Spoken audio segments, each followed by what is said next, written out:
Hello students, कई बार हमें सफल होने के लिए अपनी कमियों पर भी काम करना पड़ता है कि आखिर वो कौन सी कमियां हैं जिसकी वजह से अब तक सफलता नहीं मिली।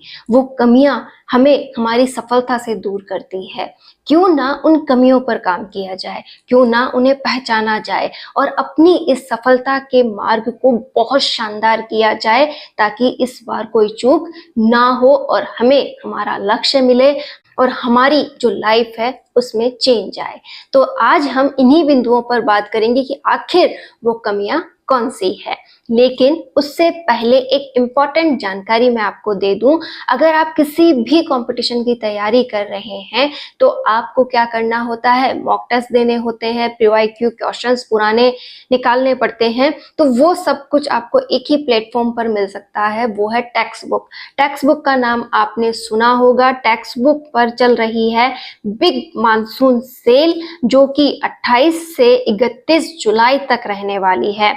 आप इसे पहले बुक कर सकते हैं 26 से लेकर 27 जुलाई के बीच में, यानी कि आज ही इसे आप बुक कर दीजिए। पहले 9,999 यूजर्स को मिलेगा बिग प्रॉफिट कि आप अगर यहाँ अभी इसे सडनली बुक करते हैं तो ये 1 साल का जो टेक्स्ट बुक पास प्रो है इस पर आपको भारी छूट मिलने वाली है।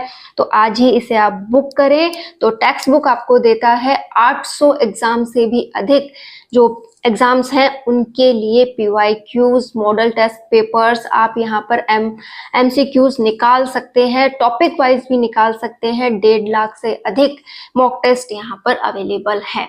तो आज ही आप इसका फायदा उठाइए। इसके लिए जो लिंक है वो मैंने डिस्क्रिप्शन बॉक्स में डाल दिया है, आप वहां से इसे देख सकते हैं, परचेज कर सकते। तो अब जानते हैं हम उन कमियों के बारे में जो हम अक्सर करते हैं। कई बार जो हमसे गलती होती है वो मेन ये है कि हम पढ़ते रहते हैं, लेकिन रिवीजन को हम प्रायोरिटी नहीं देते। तो आज के बाद हम जो भी पढ़ेंगे, जैसा भी पढ़ेंगे, उसे हम रिवाइज करते रहेंगे कि हाँ, मैंने सडनली जो पढ़ा है उसको दूसरे दिन भी रिवाइज किया, 2-3 दिन बाद उसको फिर से एक बार उठाकर देखा, और जो टॉपिक्स होते जा रहे हैं उन्हें मैं सप्ताह में, महीने में बार बार देखता रहूं, ताकि वो बार बार रिवाइज होने से मुझे बिल्कुल अच्छे तरह से याद हो जाए, उनको मैं पॉइंट टू पॉइंट बहुत अच्छे से समझकर याद रख पाऊं। तो आज से एक काम जरूर करना है, जितना भी पढ़ो उसे सोने से पहले रिवाइज करो। दूसरे दिन भी एक बार उनको सरसरा जरूर देखो, 2-3 दिन बाद देखो, और सप्ताह में और महीने में 1-2 बार देखते रहे, ताकि वो टॉपिक आपको अच्छे से तैयार हो जाए और आपको बार बार उन्हें ना पढ़ना पड़े। होता है ना कई बार कि टॉपिक तैयार करके छोड़ा था, फिर से कई दिनों बाद उसे देखा तो वो बिल्कुल भी नहीं आता। तो ये गलती अब नहीं होगी। और दूसरा काम क्या करना है, प्रैक्टिस। कि हम पढ़ते भी रहते हैं, हमें सारे टॉपिक्स क्लियर हो गए, हम सोचते हैं कि हाँ, मेरी तैयारी तो बहुत शानदार है, मुझे तो सारे टॉपिक्स आते हैं, फिर भी हमें जब क्वेश्चंस दिए जाते हैं तो हम बहुत से क्वेश्चन सॉल्व नहीं कर पाते, या फिर हमें बहुत अधिक टाइम लगता है उन्हें सॉल्व करने में। तो इसका एक ही सॉल्यूशन है, हमारी प्रैक्टिस, कि हमें प्रैक्टिस को भी प्रायोरिटी देनी है।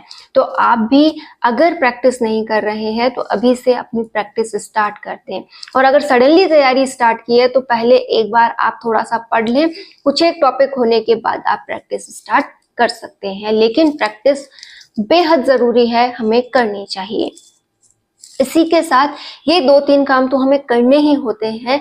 एक काम ये करना होता है कि कहीं हम एक ही टॉपिक को बहुत अधिक समय तो नहीं दे रहे। होता है ना कई बार कि हमने एक चैप्टर उठाया था, उसी चैप्टर को पढ़ते पढ़ते हमने 6-7 दिन लगा दिए, उसकी कोई डेडलाइन नहीं है।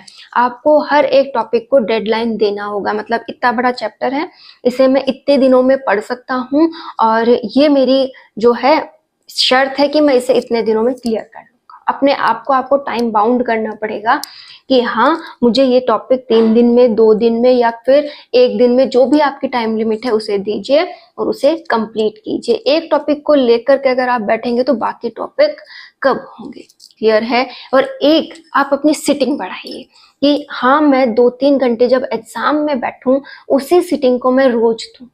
होगा ना कि 2-3 घंटे आप एग्जाम हॉल में जाकर के बैठोगे, वहां पर एक लंबी टाइमिंग के साथ बैठ करके आप पेपर को सॉल्व करोगे, तो क्यों ना वही आपको आज से करना स्टार्ट कर दे।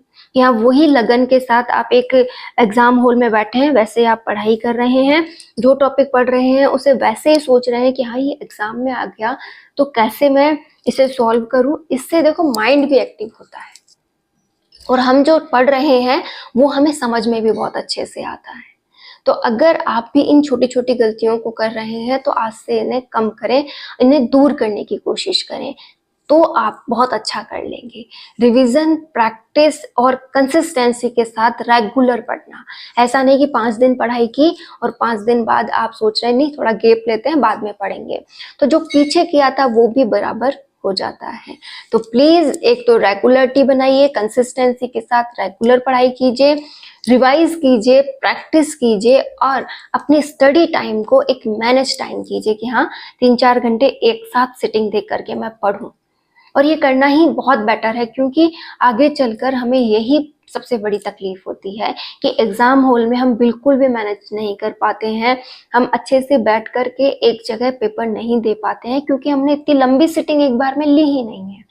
तो आप कोशिश करें कि अपनी सिटिंग का टाइम बढ़ाएं, आप बहुत अच्छी कंसिस्टेंसी के साथ बैठकर 2-3 घंटे एक साथ पढ़ने की कोशिश करें। कुछ नहीं बिगड़ता, 2-3 घंटों में आपको पानी की प्यास जरूर लग सकती है जो आप अपने साथ लेकर बैठे, अच्छे से आपको जो भी खाना पीना है वो करके बैठे, अपनी जो भी दैनिक क्रियाएं हैं वो सारा आप करके बैठेंगे तो 3 घंटे मिनिमम आप एक जगह बैठकर पढ़ सकते हैं। जब 3 घंटे बैठकर आप पेपर दे सकते हैं तो 3 घंटे बैठ के पढ़ भी तो सकते हैं। बस वही काम आपको करना है। आप अगर इन कमियों पर काम करते हैं तो बहुत अच्छा आप तैयार कर पाएंगे। साथ ही अपनी जो डेली रूटीन है उस पर फोकस कीजिए, टाइम कहाँ वेस्ट हो रहा है उसे भी निकालने की कोशिश कीजिए। जितना ज्यादा आप अपने आप को मैनेज करेंगे, लाइफ भी अच्छी चलेगी, पढ़ाई भी अच्छी होगी और आपको भी एक अलग ही खुशी महसूस होगी कि सब कुछ मैनेज हो रहा है। तो आज से एक शानदार वाला मैनेजमेंट और एक अच्छी तैयारी के साथ आप आगे बढ़ रहे हैं। All the best.